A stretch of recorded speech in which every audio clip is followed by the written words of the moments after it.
Salam Türkmen Portal web saytynyň mähriman tomoşaçylary.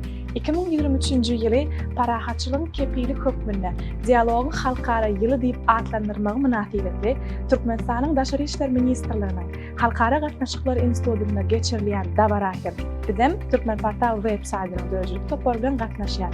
Bu dawarada salny ulgam arkaly daşary ýurt hünärmenleri, şeýle-de halkara goramalaryň wekilleri çykyş ederler. Bu bolsa dawaranyň täsirini hatda artdyrar. Ona tomoşa edelim.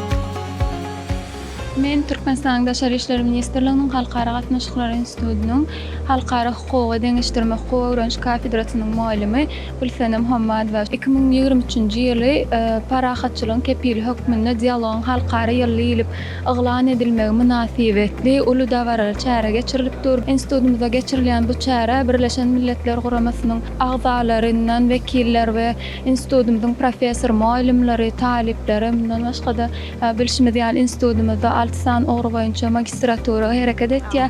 Şu magistrantlar hem işçän gatnaşyp ötürler. Bilşimiz ýaly Türkmenistan özüniň hemişelik bir taraply hukuk derejesinden ogry alyp daşary siýasat ulgamyna uly üns berilýär. Arkadagy serdarymyz bilen birlikde bir näçe kararnamalary gol çekilýär.